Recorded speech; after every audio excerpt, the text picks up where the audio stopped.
ग्रामसभेमध्ये permit room beer बारला परवानगी किंवा ना हरकत देण्याविषयीचा प्रस्ताव ठेवणार आहेत, तर मी काय केलं पाहिजे?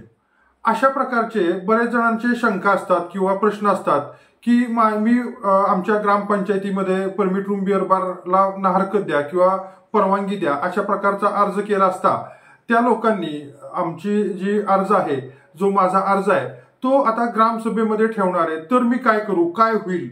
तर मित्रांनो, ह्याविषयी अगदी माणसांना बऱ्याच एकदम भीती वाटते की ग्रामसभेत ठेवणार म्हणजे काहीतरी खूप मोठी गोष्ट आहे का काय असं वाटतं. नीट विचार करा, तुम्ही कधी ग्रामसभेला गेलाय का?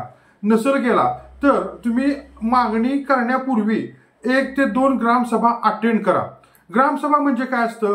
जनरली 15 ऑगस्टला आणि 26 जानेवारीला जनरली ग्रामसभा होतात किंवा इतर वेगवेगळ्या वेळी जनरली ग्रामपंचायतीला 2 किंवा 3 ग्रामसभा घेणं कायदेशीर बंधनकारक असतं. ठीक आहे. त्या ग्रामसभेला कोण येतं?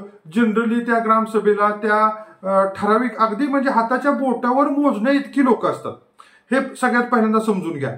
बऱ्याच जणांना काय वाटतं, आता ग्रामसभेत ठेवणार म्हणजे माझं नाकारल्याचं जमाय किंवा ग्रामसभेत ठेवणार माझं म्हणून भीतीच वाटायला लागते. तर मित्रांनो, ह्या व्हिडिओमध्ये आपण बघणार आहे की ग्रामसभा म्हणजे काय, तिथं काय ठेवलं जातं, म्हणजे नेमकं काय होतं आणि त्यावेळेस आपण काय करायचं. चला, हा थोडासा व्हिडिओ मोठा होण्याची शक्यता आहे. चला आपण या व्हिडिओला सुरुवात करूया. मित्रांनो, ज्यावेळेस तुम्हाला एक्साईजवाले म्हणतात की आम्हाला तुमच्या ग्रामपंचायतीचा ना हरकत दाखला द्या आणि तुम्ही ग्रामसभेमध्ये जाता, विचारता, ग्रामपंचायतीत जाता आणि विचारता की बाबा असं असं परमिट रूम बिअर बार मी चालू करणार आहे, तर मला ना हरकत दाखला द्या. सगळ्यात महत्वाची गोष्ट, ग्रामपंचायतीनं त्यांच्या मासिक मिटिंगचा म्हणजे ग्रामपंचायतीची जी मंथली मिटिंग होती सदस्यांची, त्याचा जरी तुम्हाला ना हरकत दाखला दिला तरी तो तुम्हाला एक्साईजला चालू शकतो. परंतु मग ती पाप कुणी घ्यायचं, म्हणून ते जे आपले ग्रामपंचायतीची जी बॉडी असती ती काय म्हणती की नाही, आम्ही तुमचा जो विषय आहे हा आम्ही ग्रामसभेत ठेवू आणि जर ग्रामसभेनं मंजुरी दिली तर तुम्हाला आम्ही ना हरकत दाखला देऊ. मग या ठिकाणी आपण एकदम भीतो. आपल्याला वाटतं आता ग्रामसभेत ठेवणार म्हणजे आपल्याला परवानगीच मिळणार नाही का काय, किंवा ग्रामसभा म्हणजे अशाला समोर आपल्याला असं दिसतं की एकदम सगळं गावच्या गाव जमलंय आणि आपल्या विरोधात नारे देतंय. अजिबात नसतं. ग्रामसभेला 10, 20, 25 लोक, 50 लोकांच्या वर कुणी येत नाही. त्यातली निम्मी लोक ज्यांचे प्रॉब्लेम काय ग्रामसभेत असतील, कुणाचं काय, कुणी वाट अडवली असेल, कुणाचं काय बिल थकलं असेल ग्रामपंचायतीकडं, ह्या म्हणजे जे मी गेलो होतो ग्रामसभा अटेंड करायला मुद्दाम, तिथं बघितलं व एकाचं ग्रामपंचायतीचं काहीतरी बिल होतं आणि ते ग्रामपंचायतीनंच त्याला दिलं नव्हतं. एकाची दुसरा जण, ते मोठा जण होता कोणतरी, तो त्याची वाट अडवत होता, त्याला काही न्यायला देत नव्हता. असे 2-4 किरकोळ विषय त्या ग्रामसभेपुढे होते. अर्ध्या तास पण ती ग्रामसभा चालत नाही आणि ग्रामसभा ती कायद्यानुसार घेणं त्या ग्रामपंचायतीला बंधनकारक असतं म्हणून घेतली जाते.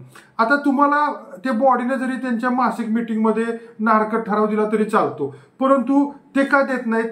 तर मग ते बाबा ठराव हिनं दिला किंवा त्यानं अनुमोदन मांडलं, मग पाप नको घ्यायला आपल्याला आपल्या पुढच्या फ्युचरला, किंवा फ्युचर म्हणण्यापेक्षा त्यांचं जे राजकारणाचं करिअर आहे त्याला कुठं काळबोट लागू नये, असं ग्रामीण भागातल्या सदस्यांची वगैरे गैरसमजूत असते. हे लक्षात घ्या. म्हणून ते काय म्हणतात की आम्ही ग्रामसभेला मांडू. आता इथनं पुढे नीट आहे का मित्रांनो, ग्रामसभेला मांडू म्हणल्यानंतर तुम्ही ओके म्हणा, एखादी ग्रामसभा जरूर अटेंड करा. ठीक आहे, लगेच मांडू नका. किंवा आता तुम्ही जर विचारत असाल परमिट रूम बिअर बार काढायच्या, तर मी तर म्हणेन तुम्ही एखादी ग्रामसभा अशीच अटेंड करा. विचारा तिथे जाऊन ग्रामसभा कधी आहे, तिथं बघा किती जण येत आहेत, कोण कोण येत आहेत.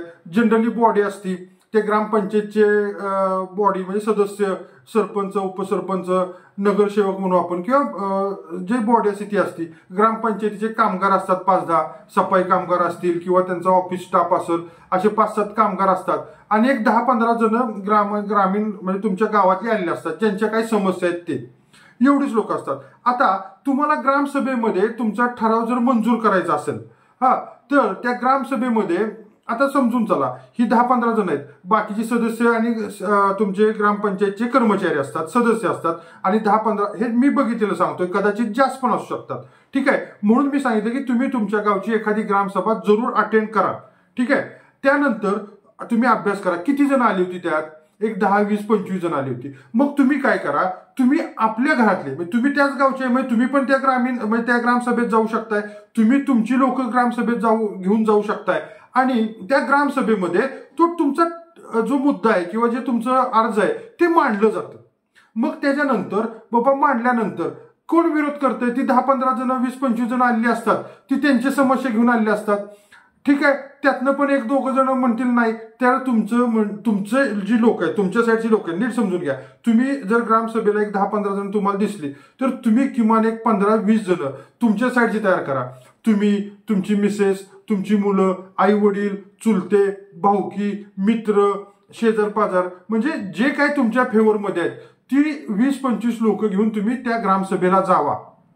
हे समजून घ्या. अजिबात ग्रामसभेला भ्यायचं किंवा माझ्या विरोधातच जाणार गाव किंवा अख्खं गाव जमलंय असं ग्रामसभेमध्ये चित्र नसतं. पहिल्यांदा सगळ्यात समजून घ्या, ती ग्रामपंचायत ती ग्रामसभा घेते म्हणजे तिला ते कायद्यानं बंधनकारक असतं वर्षातून 2 वेळा घेणं का 3 वेळा घेणं ते काय आपला विषय नाही, पण ती ग्रामसभा घेणं त्या ग्रामपंचायतीला बंधनकारक असतं म्हणून घेतली जाते. मेनली ते सदस्य वगैरे पण सगळे नसतात पहिली गोष्ट. त्यानंतर ग्रामपंचायतीचे कर्मचारी आणि 10-12 माणसं आपली ग्रामसभेला आलेली असतात. किंवा तुम्ही प्रोसिडिंग काढून बघा, मागच्या ग्रामपंचायतीला किती जण आले होते, किती जण उपस्थित होते, त्याप्रमाणे तुम्ही आता समजून चला की तुमचं ह्याच ग्रामसभेत ठेवतो म्हणलेत. आता तुम्ही ह्याच ग्रामसभेत ठेवतो म्हणल्यानंतर तुम्हाला माहित नाही की किती लोक येतील, तर मागच्या ग्रामसभेमध्ये किती जण आले होते हे त्या तिथं थोडंसं मॅनेज करून बघा. 20 आले होते, 25 आले होते, 50 आले होते, 100 आले होते, त्या प्रकारे तुम्ही तुमची बांधणी करा. ठीक आहे, एक 15, 20, 25 जण असतात, त्या प्रकारे तुम्ही तुमची बांधणी करा आणि मग तुम्ही त्या ग्रामसभेला जावा. ते विषय ठेवतील. ते विषय ठेवल्यानंतर जी 20-25 जण जे बिचारे आहेत त्यांच्या समस्या घेऊन ते काय तुम्हाला आगेन जायचं काय काम नाही. इथं तुमची लोक आहेत ती बाबा ठीक आहे द्या आमचं काय म्हणणं नाही द्या. आणि तुमचा जो परमिट रूम बिअर बारला ना हरकत दाखला आहे तो त्या ग्रामसभेमध्येच मंजूर करून घ्या. तुमची लोक नेऊन त्या ठरावाला अनुमोदन देऊन त्या ठरावाची स्वीकृती करून ते करून घ्या. आणि अशा प्रकारे तुम्हाला तो ग्रामपंचायत मग तुम्हाला परमिट रूम बिअर बार किंवा लिकर व्यवसाय ना हरकत दाखला अगदी ग्रामसभेत मंजूर ठराव निशी टाकून त्याचं प्रोसिडिंग सकट सगळं त्याचं ते तुम्हाला मिळून जाईल. आता ह्या केसमध्ये आम्ही असं एक केलं आणि आम्ही त्यात जिंकलो पण. आता हा व्हिडिओ मी त्यासाठी बनवतोय. मग ते काय म्हणले, नाही आता आम्ही महिला ग्रामसभेत देऊ. म्हणजे ते छोटंसंच गाव होतं, अगदी 950 वगैरे वस्तीचं गाव आहे ते. मग ते आता ते घेणार कोण, बाबा ह्यांनी दिलं. मग मी त्यांना सांगितलं, मार्गदर्शन केलं आणि त्या प्रकारे त्यांचं सक्सेस झालं. मग ते म्हणले आता आम्ही महिला ग्रामसभा घेऊन त्यात ठेवू. ठीक आहे म्हणलं, त्याला पण घाबरू नका. कोण महिला त्या ग्रामसभेत बाहेर पडता येतो की बाबा चांगल्या कोणी येणार नाही. तुम्ही तुमच्या घरातल्या 10-15 महिला तयार करा. तुमची मंडळी, तुमची आई, तुमची बायको, तुमची मुलगी, तुमची बहीण, तुमच्या चुलती, आजी, असं तुम्ही एक 20-25 जण. आता तुम्हाला अंदाज आला म्हणलं की बाबा ग्रामसभेला 15-20 जण येतात, महिलांची ग्रामसभा घेतली, घेऊ द्या. तुम्ही तुमच्यातल्या एक 20-25 महिला तयार करून त्या महिलांच्या ग्रामसभेला. आणि जसं तुम्ही म्हणलं की ह्या ग्रामसभेला मंजूर करून घेतलं रेग्युलर, तसंच त्या महिला ग्रामसभेला पण मंजूर करून घ्या. ती आता ग्रामसभा होणं बाकी आहे, ती झाल्यानंतर मी तुम्हाला परत त्याचं पण अपडेट देईन. पण समजून घ्या की परमिट रूम बिअर बारचं लायसन काढताय ग्रामपंचायत. दुसरी गोष्ट, नगरपालिका, महानगरपालिका या ठिकाणी नगरपालिकेची, महानगरपालिकेची एनओसीची गरजच नाहीये. हा प्रश्न उद्भवतो ग्रामीण भागात, ग्रामपंचायतीच्या ठिकाणी. ते पण जर तिथं परमिट रूम बिअर बार पहिला असेल तर तो पण तुम्हाला प्रश्न उद्भवणार नाही. पण अगदीच तुमची लोकसंख्या पण कमी आहे, तिथं तुमच्या गावामध्ये परमिट रूम बिअर बार पण नाहीये, मग एक्साईजवाले तुम्हाला मागतायत, त्याचं प्रेशराईज करतायत. मग पहिल्यांदा मी काय सांगितलं, तुम्ही काय करा, जी मंथली मिटिंग आहे त्या मिटिंग मधलं जरी तुम्ही ठराव घेतला तरी चालेल. ग्रामसभा ठेवली तर तुम्ही एक ग्रामसभा अटेंड करा. ती ग्रामसभा अटेंड करणं शक्य नसेल म्हणजे आता तुमच्या पुढच्याच ग्रामसभेत ठेवायचे, तुम्हालाच गडबड आहे, तर ज्या मागच्या ग्रामसभा झाला त्याला किती लोक होते उपस्थित, किती लोक होती त्यांची यादी बघा किंवा त्यांना विचारा किती लोक आपले इथे येतात जनरली. त्याच्यापेक्षा जास्त लोक तुम्ही घेऊन जावा, आपले पै पाहुणे घरातले सर्व घेऊन जावा. त्यानंतर पण आता जे मंजूर झाल्यानंतर पण काय त्यांचं असेल अंतर, ते म्हणले आम्ही महिला ग्रामसभेला ठेवू. ठीक आहे, तुम्ही पण तुमच्या महिला तयार करा घरातल्या. कोणी महिला तुमच्या विरोधात तिथं ग्रामसभेत येऊन नको म्हणणार नाहीत शक्यतो. अगदीच जर तुमच्या गावाच विरोधात असेल तर मी म्हणेन मग तुम्ही करूच नका. कारण का उद्याच्याला झाल्यानंतर पण तुम्हाला ते हाणून पाडू शकतात, हे लक्षात घ्या. त्यामुळं एवढा जर विरोध असेल तर करूच नका. आणि जर होत असेल, मग बरेच जण काय म्हणतात, नाही हो तुम्ही आम्हाला मंजूर करून द्या, एकदा मंजूर झालं की कोण आमच्या विरोधात जात नाही मी बघतो. मग त्या अशा कंडिशनला तुम्ही काय करा की तुम्ही अशा कंडिशनमध्ये ती ग्रामसभेलाच आपली लोक न्या आणि ते मंजूर करून घ्या. आणि त्या प्रकारे तुम्हाला रितसर कायदेशीर दृष्ट्या योग्य असं ते ग्रामपंचायतचा ना हरकत दाखला मिळेल आणि तो एक्साईजला चालेल. माझ्यामध्ये तुम्हाला सर्व माहिती कळली असेल. जर काय शंका असेल किंवा काय अडचण असेल तर मी माझ्या ऑफिसचा नंबर कमेंटमध्ये देत आहे, जरूर फोन करून माहिती घ्या. आपण इथंच थांबूया. जय हिंद, जय महाराष्ट्र.